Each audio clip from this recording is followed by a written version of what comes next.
sausage quest. Dollar on views, but high on laughs. Let's give these films a cheer. Cult classics, flops and duds, there are topics on here. The Ejectables, rolling back the years, celebrating movies that no one else cheers.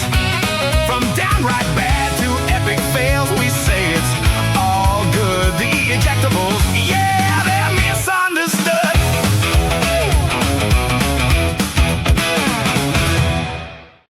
Wow. Welcome to the Ejectables. This is the show where movie enthusiasts Bill and Ian join forces with a weekly rotating guest to celebrate movies that we feel have been unjustly panned by the critics or sadly ignored and forgotten by audiences. Today's guest, Dan Fisher, has worked in TV and film for nearly 40 years. Even Law and Order's Orbach Years.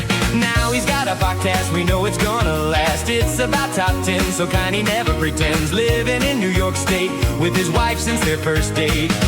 Dan Fisher's got 2 daughters, so put your hands together and applauders. Dan Fisher, Dan Fisher. So welcome Dan Fisher to our show. Wow. Dan Fisher, welcome to the show. You know, it was worth all the waiting just to have that. I've had my ego stroked. I don't know if I've ever had it stroked that vigorously. Thank you so much. It deserved, it's going to come out weird, but it deserved to be stroked that Vigorously. Yes.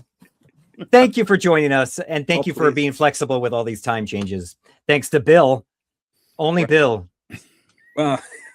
I've been retired from the film business for about 6 months now. So my schedule Congratulations. is more open than it used to be. Thank you. Yeah. Is that a good thing? It's a good thing. You know, I put Okay. in a lot of years, and I looked at my credits and went, oh, I could retire right now if I wanted and keep my health insurance. And it just kind of, the timing worked out. And why get up at 5 in the morning to Exactly. earn my daily bread when I can just stay at home and get pretty much the same amount of daily bread? So, And let's the do it. business is in a wacky place, so it seems like a good time to do It that. is. It is. And for all I know, in 10 years, we'll all be replaced by algorithms. So I hope Yeah. not. I'm a movie lover as well as a lifetime film crew member. And I want real life movies with real life people for as long as too. I'm around. I am with you. So can but I assume you have not retired from your podcast, though. No, that keeps me very busy. And thank you for allowing me to plug a little bit. Please tell everyone about it. It's called Let's Talk 10. And what it really is I will have a guest on and we'll choose a topic generally about something that they might be interested in, I might be interested in. And then they talk about the 10 things in it that were like influences or their favorites. It's not about what's better or best. You know, we all have our different opinions. But I've had, for instance, the actor Matthew Rhys, who's on Widow's Bay. Is that So right? was Ian. I'm in episode 3, Are you? but not as much as Matthew Rhys. He's in it just a little bit more than I am. But he, you know, I knew him from having worked on The Americans, so he was very gracious and was on my My show. wife's watching that right now with my son, The Americans. It's a upstairs. terrific show. I'm real proud of it. But, you know, Matthew and I just know each other from, you know, getting coffee in the morning and having, you know, standing next to each other in the lunch line and stuff. So he came on the show and we talked about his favorite actors. And it was a lot of fun for him to talk about Richard Burton or Meryl Streep instead of talking necessarily about himself. It wasn't really an interview. It was just 2 people talking. And we've had shows about magic. We've had shows about Broadway, about arcades. We kind of go all over what's considered pop culture. And it's been a lot of fun and it's a lot of work. I'm a one-man everything. I produce it, I mix it, I try to book the guests. It's just me. How frequently do your episodes come out? Every 2 weeks, every other Monday. That's So a lot. That's a lot. And I really try to make it a good sounding episode. So I take out a lot of ums and you knows. It's not video like your Just guy. like us. Just like us. Yeah. No, you're much more popular. Your podcast is much more popular than mine because you have the video element and people like the video, but I'm audio only and I do the sound clips, and I just make it an audio experience you can listen to while you're driving or doing your dishes. That's great. Yeah, we should get ours into audio. But I do like an actor interview one, and I don't cut out any ums, and it can go on for like 2 hours sometimes. It's too long. Yeah, I don't have the patience to sit through those as a listener. So I figure nobody else would either. So I try to indulge my listeners who might have ADHD. Yeah, Bill. Which is fine. There's no shame. But I love this podcast. I've enjoyed listening and watching this one. I love Bill's Stump the Bill show. And as you might know, I won one time and I lost another time. Was that the sequels? Which one did you win? I won. The first one was just general movie knowledge. Okay. And then we did sequels, which I hate sequels, most sequels. You know, I could name like 5 sequels that I've actually sat there and thought this is a great movie. And the rest of them I don't really think that much of. I'm really picky. Well, I think that makes you the winner because you didn't sit through that many bad sequels, and Bill did, so you win. Yeah, but I studied up on them as well. I tried to make I really tried to make it a fight, and Bill just handed it to me right and left. Bill holds stuff in that head. I don't know how he does it, but it's called Stump the Bill for a reason. I didn't invent it, and maybe I'll come back for a third time, like a good sequel that might be unnecessary, but let's bring it back because maybe there's money in it. Like The Last Crusade, it'll be better than the second one. Whatever. Temple of Doom. I mean the movie, not the actual Crusades. So yeah, those weren't good for a lot of. Yeah, those were bad. I just meant the Temple of Doom is great. You're insane, Neil. Yeah, I don't know. Dan disagrees. It's okay. It's like Alien. You know, to me, once you got the first 2 done, stop. You know, as Jerry Orbach once said to me, "Why put your foot through a Rembrandt? You know, just leave it alone. Walk away from it. Go do something else." But that's why there are billionaires in Hollywood, and then there's me living in the suburbs of Rockland County. So or suburbs of Connecticut. You know, they should have stopped before the first one of Weekend at Bernie's. Yeah. Here we go. Do not eject this. Dan, that is our opera singer asking you what your pick is this week. What is your pick for the show? My pick is a movie, and I gotta admit, I have a little bias because I worked on it. And it's referred to in your opening credits. It's Be Kind, Rewind, which came out in 2008, directed by Michel Gondry, starring Jack Black. It was Mos Def then. Now it's Yassine Bey, Danny Glover, Mia Farrow, Melanie Diaz, Sigourney Weaver, and the cast of Passaic, the entire town of Passaic, New Jersey, basically. That's a lot of people. Well, let's go to the trailer and then we can discuss it. This video don't work. I got an idea. Be Kind, Rewind is a blazingly original comedy. Okay, are you dead? It's wildly inventive fun. Oh, no! What's happening to her? That wasn't bad. What else y'all got? It's the year's first 5-star picture, a masterpiece. Our version is better. Our version is only 20 minutes. Jack Black is hilarious. You name it, we shoot it. Be Kind, Rewind videos, all the color. Be Kind, Rewind. Now play. First of all, can you just tell people what your involvement was with this film? I was the assistant prop master. The prop master is my longtime best friend, Jeff Butcher. And he and I had done a number of movies together where he was the prop master and I was his second, including The Wrestler, the Darren Aronofsky movie, and a bunch of little indies you've never heard of. And then, but I've also prop mastered on my own on occasion too. So, but on that one, I was the second, and honestly, I was glad to be the second because Michel, and we can get into it, Michel was not always necessarily the easiest director to work for because he's a genius and he's a visionary and he speaks English kind of well, but not always so well. And what's in his head is very, very difficult to come out of his head and into a physical item like a prop. And unfortunately for Jeff, that sometimes meant that Jeff got a lot of cursing in French in his face. Oh God. But I'd rather plug the movie than come across as I'm bad-mouthing Michel, who I do consider a genius.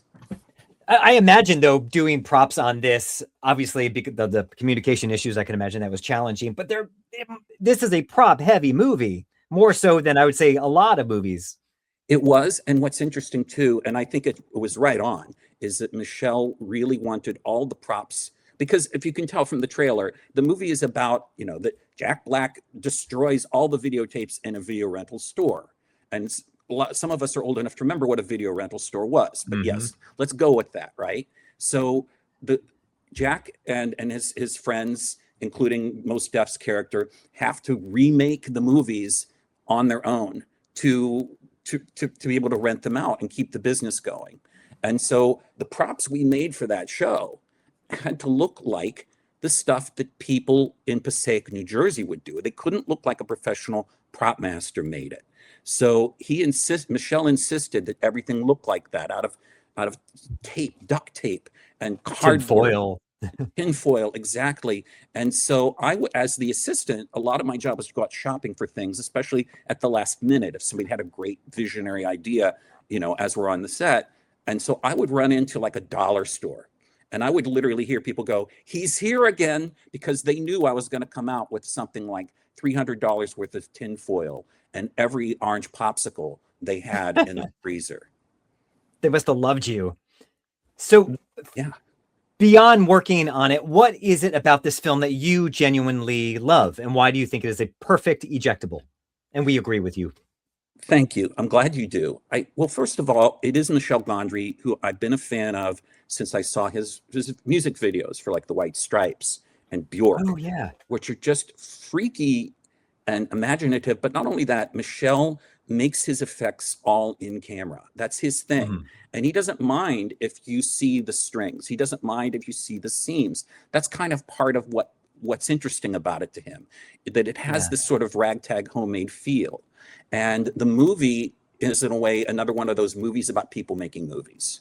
Only instead of it being Sunset Boulevard on a Hollywood studio, it's on the streets of Passaic, and it's people running around with a shabby, oversized video camera making these movies. And, first of all, too, I love period movies. And in a way, you could argue that, especially if you watch it now in 2026, Big Time Rewind is a period movie. It takes place in a period when VHS tapes were converting to DVD. I mean, we don't even have DVDs a whole lot anymore, at least not as the main source of how we watch movies. So anyway, I want to get back to that, and I want to be quick because I know the format of the show. I love the movie because it's got a sweet tone to it, very sweet, very sentimental, and I'm a very sentimental person. I love a good feel-good cry ending, and I thought it had that. But also, too, I don't mind really stupid comedy if it just sort of goes balls out, like wacky. And I think that's lot what a lot of the critics missed, is that this movie and the movies that they were sort of doing, movies within the movies, there were all these sort of wacky stuff from the 80s and 90s, like not just Ghostbusters, but in a way, like I think this is in a way Michelle's homage to stuff like Zapped or things like Weird Science. Where it's improbable science. We know this really wouldn't happen. It's not a true story? But it's a movie, it just, what do they say on Mystery Theater? Just relax. It's a movie. And so I don't mind that. And I thought that Michelle was really visually inventive, and I'm a movie lover. So, these guys are running around the streets doing their versions of 2001 or Carrie or King Kong, and they're doing it in these really, again, we're taking, instead of, you could see in the trailer, there's these odd ways of them doing special effects just on literally no budget. And we did, we were making those special effects that they're making in that same crude way. Yeah. And that's the kind of thing that, I don't know about you guys, but when I was in my teens, I had a movie camera. Right, I had the Super 8 camera at the time. This is the 70s in my case. And I would coax my friends to go in the backyard. You're zombies, okay? Here's some ketchup. Here, this is blood. And I pour it on them. I go, this is cold. I just got out of the fridge, sorry. And I'd squirt them with the ketchup. I'd roll the camera, and we had zombies. And it wasn't a masterpiece, but it was fun to then later watch it. And people from sure. I grew up in a really, really small town. So people would come over from all over town and knock on my door and ask if they could see the movie. Wow. And I'd show them the 3-minute zombie movie that we made, and they'd get a kick out of it. And I think that's what Be Kind Rewind really brings too, is that sense of community love over the movies, and also the joy you get when you've created something, even if it's not perfect. You made it. It didn't exist until you did, and I think it captures that. And I know a lot of the critics. It was a bomb. It was a bomb at the box office, and it was mixed reviews with the critics. And the big thing I heard with the negative reviews was that it's too whimsical. And I think sometimes critics feel that that's something to be ashamed of, whimsy.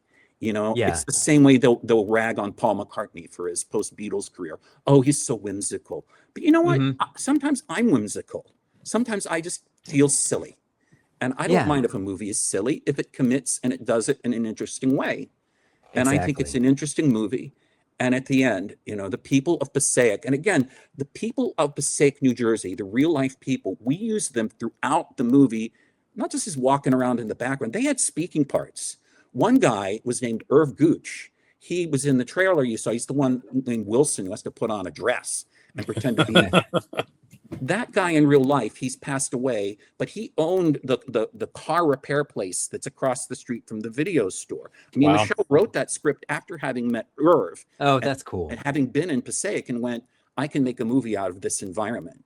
And he wanted to capture what it was like to be in that environment. It's lower working class people. You don't always see that in movies. They're not stupid, but they're not, they're going to stay there and they're going to live ordinary lives. But this brings them together. They make a movie about the life of Fats Waller, who they're convinced grew up in Passaic, New Jersey. It's actually not true. We find out at the end, spoiler. But it's got beautiful Fats Waller music. I love Fats Waller. And this ending, just people coming together to hopefully bail out a lost project. And at the very least, we're going to make a movie, and we're going to laugh at each other. Hey, there's Joe with a wig on his head. There's Mary. She's pretending to be dead and she's breathing.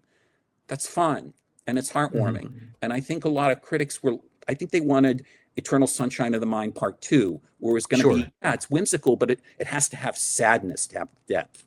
It's like, who said it had to have depth necessarily? And I think there are deep things in there. There's stuff about cultural appropriation. There's things throughout the movie that make you go, huh? But at the end of the day, it's meant to entertain you. And I found it very entertaining. It is such a big, sweet hug of a movie. It reminds me, Bill disagrees, but it reminds me of this film called Brigsby Bear, which came out, I believe, after this. It's just like sweet and quirky and imaginative and nostalgic as far as all of the pop culture that's in it. I love it. I think actually if it came out now, it would probably do better because people need that hug a little bit more than they did then. I've not seen Brigsby Bear, so I can't disagree or agree with you. I recommend it. You must see it. But they are very different. But this is a super charming movie. I think it's a great pick. What do you think, Bill? Adorable. I loved it. When I first saw it, I didn't like it because I thought it was like a big Jack Black type of comedy, and I think that's what hurt it at the box office. I think you're right. And he was fantastic. Mos Def was fantastic. Mia Farrow was awesome. Beautifully shot, exquisite, adorable. The props. Yeah. Amazing. Adorable movie. I did not like it when I first saw it. I thought it was kind of stupid and I just didn't get it. And now I'm like, oh, this is adorable. This is an adorable movie. I don't know why I never saw it before. I didn't watch it until last year. I'm like, I should watch this movie. I've never seen it, but I had young kids when it came out and I was in Europe. But I'm glad I finally watched it, and I'm glad I got to watch it again because of you. So thank you. Well, thank you. Maybe a few residuals will go down to the creators because we all watched it in prep for this. And that is our mission. Yes, I rented it. There you go. This is going to get you insurance. I got that for the rest of my life. I'm grateful. Oh, that's true. Okay. So never mind. Pro-union. Woohoo! Uh-oh.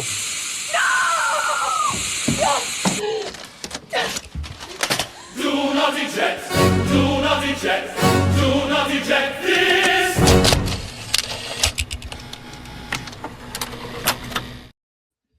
I guess that is the opera singer asking for my pick this week, which is The Young Poisoner's Handbook, directed by Benjamin Ross. It is a little adorable British film, and here is the trailer. For Graham Young, life isn't easy. There are constant irritations Filthy little tripod! and endless humiliations.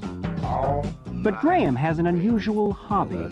I was very young when I realized I had a gift for chemistry. And the people who cross him... Why are you always sleeping round here, Graham?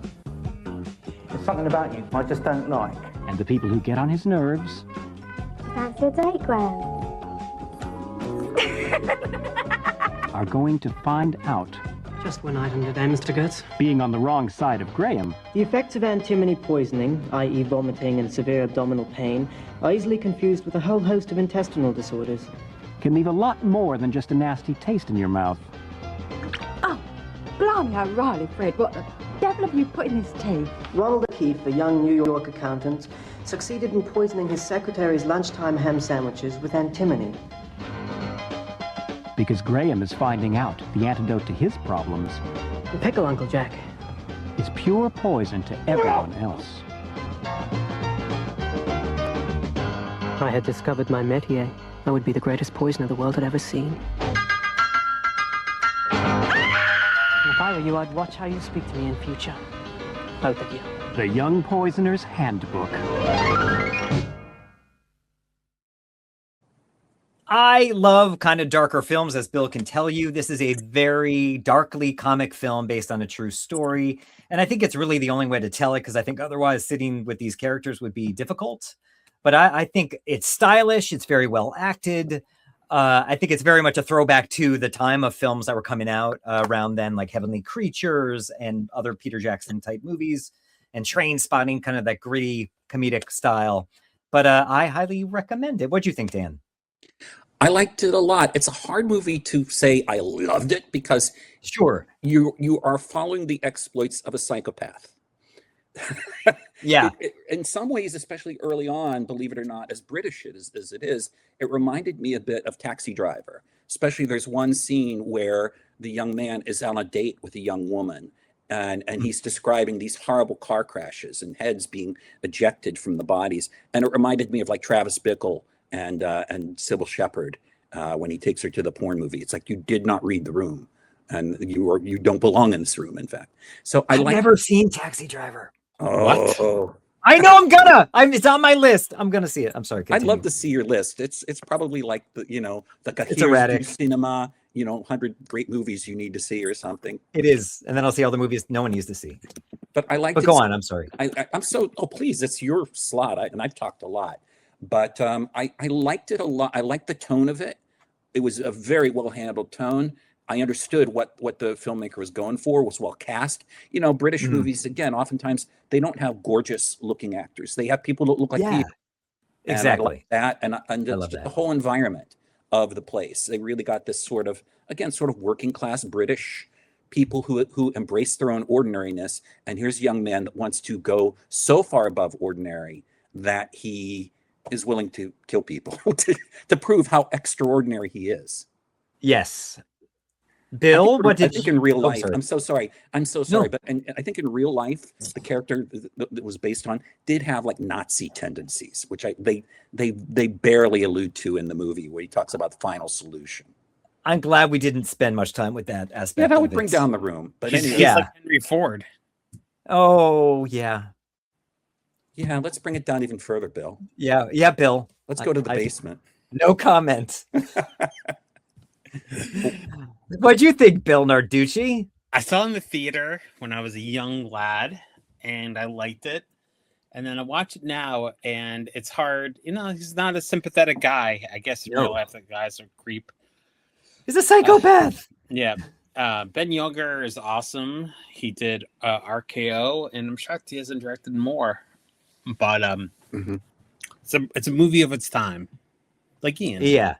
Oh, thank you. I'm a movie of like right now. No, I would recommend it. I gave it 3.5 on Letterboxd. I came close to giving it 4 because I thought it was very well done.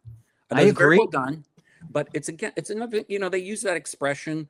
Well, I needed somebody to root for. I didn't root for the main guy, like as if we're on the sidelines in the movie theater with pom poms. Go, go! Not everything is is Indiana Jones or Rudy, sure. But it is hard to go. I mean, it's an hour and a half or so. So I think that's enough time. Any much longer, I'd have been like, I really don't want to be with this person in a room any longer. And it spans a lot of years, and they've really compressed it down. considering that. But it's like Requiem for a Dream. There, you can say this is really expert filmmaking. It doesn't mean I necessarily want to watch it again or bring grandma and the kids around and huddle on the couch with the popcorn for this one. This is not a Thanksgiving movie. I'd like to go to the Hollywood Bowl to see Sing Along, Young Poisoner's Handbook. In a double feature with Requiem for a Dream. That'd be amazing for Thanksgiving. Uh-oh. I get nowhere unless the team wins. Team. Are we going to make somebody sleep with the fishes? Do not eject, do not eject, do not eject this.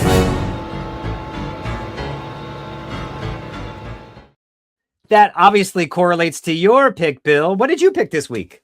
I picked 1990 or 89's I Love You to Death with Kevin Kline. I Love You Too. Oh, the movie. Yes. Tracy Ullman, River Phoenix, Joan Plowright, William Hurt, Keanu Reeves. You want to watch the trailer? Yeah, sure. Let me throw that up. Joey Boca. It's the pizza man. Hello, pizza man. The man with an appetite. Bless me, Father, for I've sinned. I cheated on my wife. How many times? Let's say a dozen times in the last 2 weeks. Give or take a few times. Now get your book and let's get out of here. Rosalie. I thought your wife. No, she can't come. The wife who loved him. Divorce him? No. Why should I? So we can move in with some other woman? I'd rather see him dead first. Good. He deserves to die. Nadja. Drag the Gnozzi. Leaves dirty towels everywhere. He's a mess. The mother who knows what to do. Why didn't you tell me you were going to blow up the car? Well, I thought it would be a nice surprise for you. Devo. Did you shoot him or not? I think so. The friend who wants to help. Joey. What? Oh. Harlan and Marlon. What? Guys, over here. The last resort. I don't like having drug addicts in my house. Oh, no, Rosalie, please don't think of them as drug addicts. Think of them as killers. And all we do is we read him his rats and then kill him. Kevin Kline, Tracy Ullman, Joan Plowright, River Phoenix, William Hurt and Keanu Reeves, Joey Boca. Some cheese and crackers. Maybe some pretzels. With these people trying to kill him. What a beautiful night. Joey Boca might just live forever. What's the matter with you, you big shot? Mom. Cheated on your wife. Hey, Mom! Please, I got a bullet in my head. I Love You to Death. You should have 2 bullets in your head. 3 bullets, 4 bullets. Hey! All right. So why, Bill? It was a total bomb. It was Lawrence Kasdan could do no wrong when he did this movie. And the original story took place in Pennsylvania. For some reason, they shot in Tacoma, which, not a lot of Tacoma, Washington, not a lot of Italian immigrants in Tacoma, Washington. There's a lot of, the movie's flawed, but there's a lot of great stuff. Owen Reiserman's beautiful cinematography. William Hurt and Keanu Reeves it's one of the funniest performances I've seen on film. Kevin Kline's Italian pizza man thing is a little crazy for me, but it's so bad it's funny. I think it's held up over time, and yeah. So, what do you guys think, Dan? What'd you think? Well, I love you to death, Bill. I'm going to be the Siskel to your Ebert on this one, or vice versa. Oh, I have them too. I think there are a lot of problems with it. I mean, it's got one of the most fantastic casts, but I think the tone just doesn't work. I think some of that is because Kevin Kline is so darn likable that I don't want to see people hurt. I feel that plot-wise, it's very similar to Throw Mama from the Train. Yeah. That thing of we're going to try to kill somebody who will not be killed. But Throw Mama from the Train had a thoroughly unlikable potential victim who at the end becomes more charming and likable. So I didn't really understand. I mean, they explain it, but I didn't really go for it that, oh, they have to kill this guy. And I understand where they're coming from. I never felt that. It just felt kind of sprung out of nowhere. Oh, I'm Catholic. We can't divorce. I guess I got to kill him. And that was a little bit of a reach. Yeah, exactly. So like Michael Ritchie did a movie with Holly Hunter about a mom that tries to kill a cheerleader, and that had bite. This doesn't have bite to it, but the lack of bite is what I think it makes it charming. Is that it's so flat, and it's so like it's like watching paint dry at times, and that's what I love about it. It's unapologetically flat. Owen Reisman, I don't know what he was. I mean, it looks like a Canadian movie from the 80s. I don't know what they were doing. Well, I think that was tax rebates. I think Washington offered up enough rebates that's where you go. That's the way the movie business is now. Whoever hands you the most money, that's where you shoot. But there's such great stuff in it. So, I mean, William Hurt, it's like that line. William Hurt gives the best comic performance in the movie, as far as agreed. It's still murder.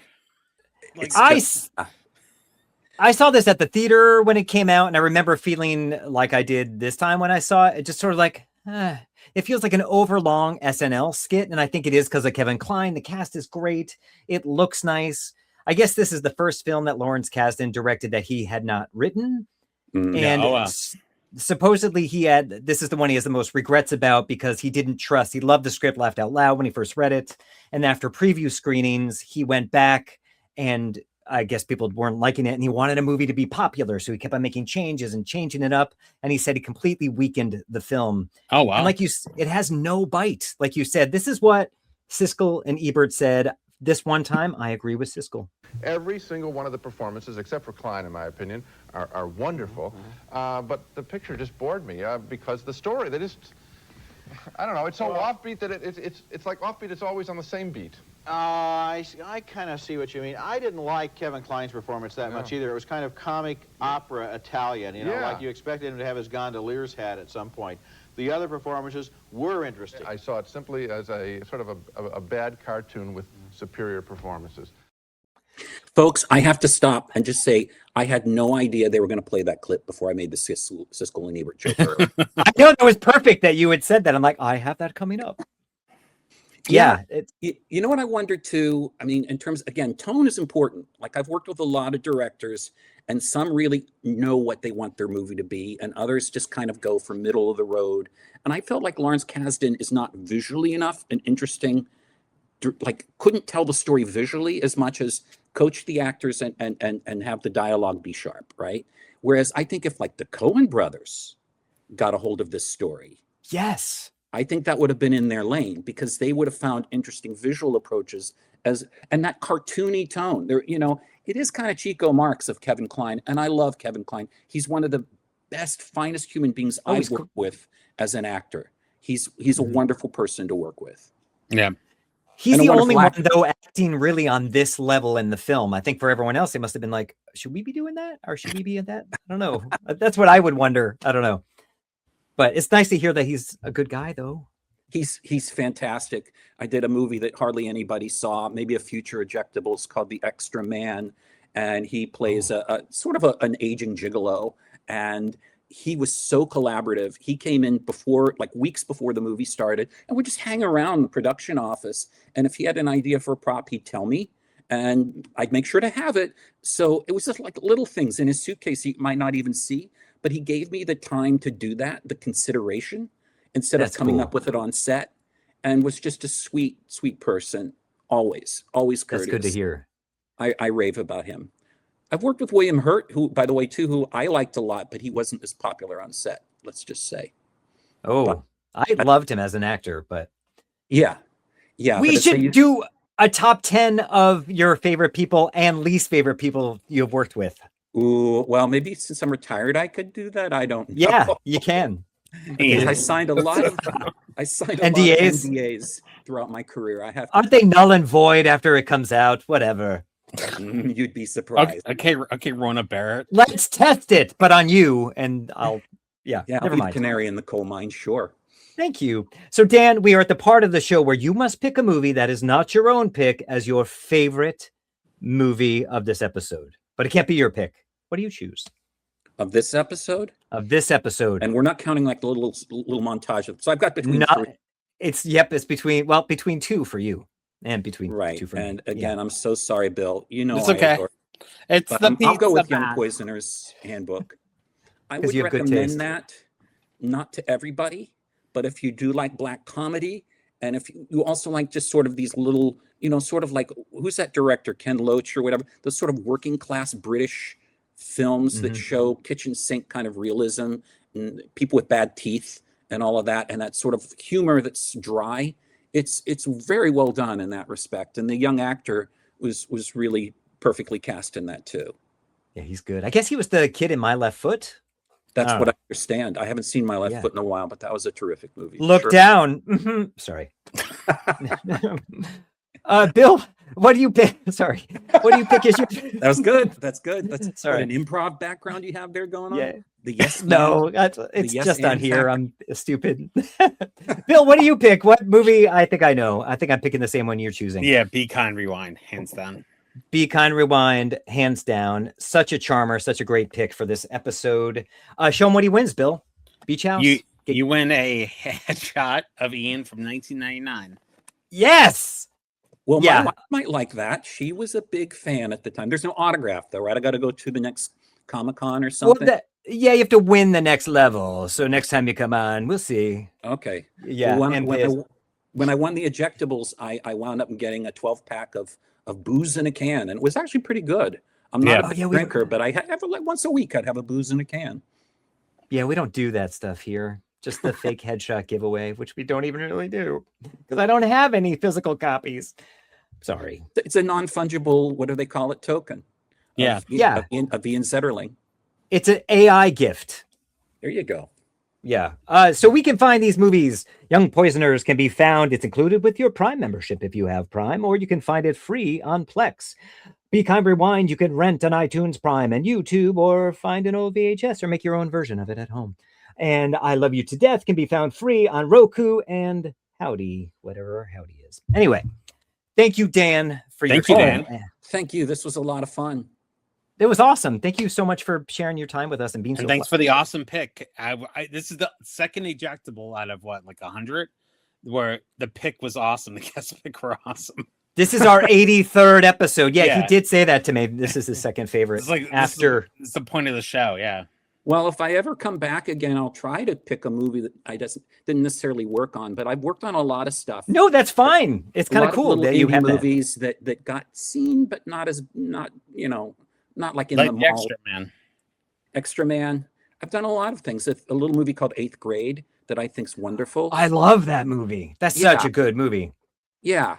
Those who know. And I think it's good. I think what your show's doing is good too, where it's you're getting people to watch stuff, or at least consider watching stuff that isn't necessarily the big blockbuster of the week. It's the little movies that deserve a chance. I mean, why watch the same Marvel? I've seen Star Wars a lot of times. I've seen the Marvel movies. No shame. But it's good to give the little guy a shot every once in a while. What's the worst that can happen? An hour and a half time. You weren't necessarily thrilled, but you got something out of it for sure. They could just play with their phones like Bill does all the time. I hate that, but right, Bill. I don't do that. Theater. I sat next to him at the movies. He was sexting the whole time. That's not true. He didn't know how Alamo Draft House worked. I was showing him. I was kidding. No, he didn't. He was good. You're a well-behaved cinema goer. I'm an older gentleman, and I don't do any of that stuff. I'm old school 1970s film. Me too. What it was like to be in a theater, and there were rules to such things. It drives me crazy when I see the older people doing it. I'm like, you had a time when there were no phones. The pleasure of not playing, but whatever. I will, and I know we need to wrap up, but I will plead guilty that when I am home and I'm watching something on the tube and I'm on the couch, I have that IMDb thing of like, I've seen that guy. I gotta stop the movie. I gotta find out who that person is. I do that too. What I saw them in. That's acceptable. I don't know. It goes against my religion, but I do it anyway. In that case, it's acceptable. And you pause the movie. Father, forgive me. Yes. forgive you. Amen. I don't yes. know what I do. Now look down at your feet. Everyone, thank you for your time. And like, share, tell your friends. And Dan, you must come back. And Bill will send you your theme song. Okay, Thank you. stand by. Bye. And thank you. From downright bad to epic fails, we say it's all good. The Ejectables, yeah, they're misunderstood. Flickaholic.